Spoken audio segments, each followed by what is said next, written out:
The trial will be given within 3 seconds. The new book of Assage by a member of the government contains some very worthy sayings. A person of character is incapable of a mean action and is able to govern himself under all circumstances. We cannot be wise men unless we familiarize ourselves and sympathize with human nature. Our familiarization with new scenes and new peoples shows us the insufficiency of our education. In the immediate future, we expect to see the author at the head of the cabinet para. In dealing with the charge against the prisoner, the Metropolitan Magistrate passed the maximum sentence after a close cross-examination of the offender, and after several witnesses had been cross-examined, and despite the fact that the prisoner's action had been governed by financial troubles over which he had no control. The magistrate is a man of wide tastes and is one of the prime movers in our agricultural show, and he is regarded as an authority on most matters relating to the land. His model farm is a splendid example of scientific farming, and it is a source of amazement to the farmers in the district, who are mostly satisfied with seeking for the best results by empirical methods. Now, the main passage will be started within 3 seconds at the speed of 100 words per minute. Ready, start. The profit and loss account of a company is normally divided into two sections, namely the trading account, which is designed to show the gross profit arising from the purchase and the sale of goods, and the profit and loss account, which shows the final net profit after all expenses of running the business and selling the goods have been deducted. In the case of a manufacturing concern, the trading account is itself divided to show details of the cost of manufacturing the products as well as the gross profit on selling them. The balance sheet sets out the liabilities, assets, and the interests of the proprietors at the close of the accounting period and disclose the financial state of affairs at that date para. It must be remembered that the balance sheet is not an account but a statement of the balances in the books.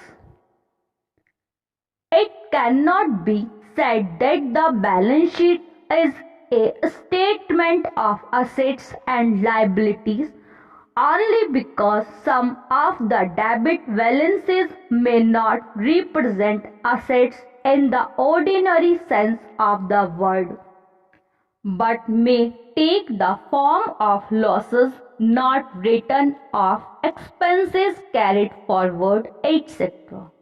On the other hand, credit balances may be included which are not liabilities but represent part of the interest of the proprietors in the net assets of the businesses. For example, an accumulated balance of profit carried forward, etc.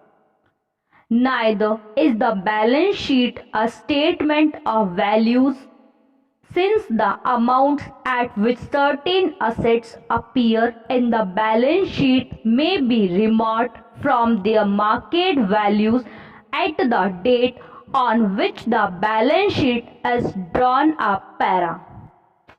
It is convenient to regard the balance sheet as a statement showing, on the one hand, the amount of the funds employed in the business and the funds from which those sources are derived. Examples of such funds are capital brought in by the proprietors, profits which have not been drawn, loans, bank overdrafts, as well as liabilities to creditors.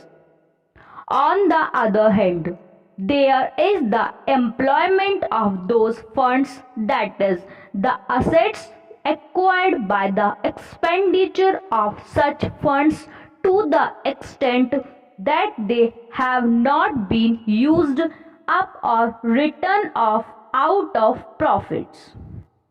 The value at which the fixed assets are shown is not their market value but the amounts of capital originally spent on acquiring them, less such part as has been used up and written off against profits.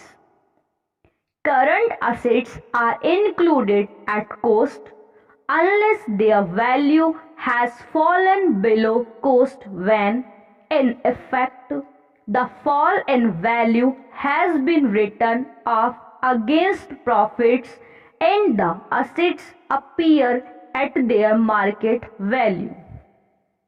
In commercial balance sheet, it is usual to show the assets in the order of reliability, starting with the fixed assets and ending with cash.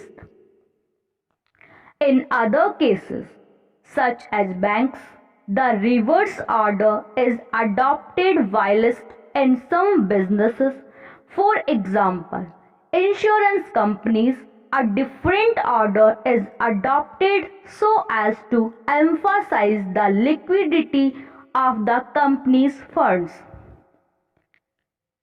It is desirable to group the assets and liabilities under suitable headings, separate totals being given for each group. Many of these requirements in a more detailed form are necessary by law in the case of limited companies.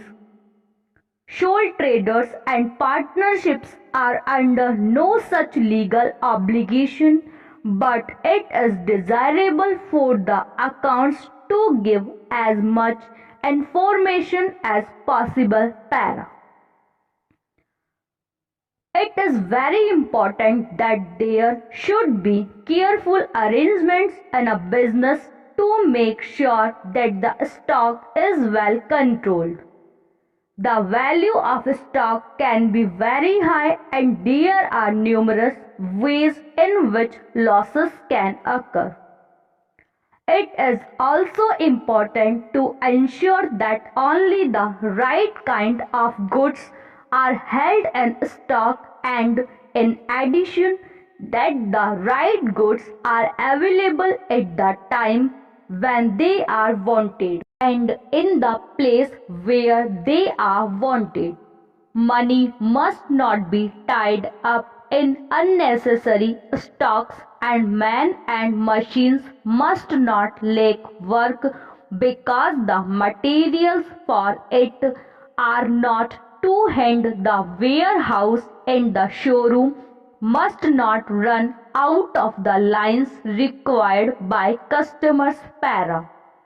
It is obviously a very much better thing to prevent the losses from occurring than to make a note of them when they do occur.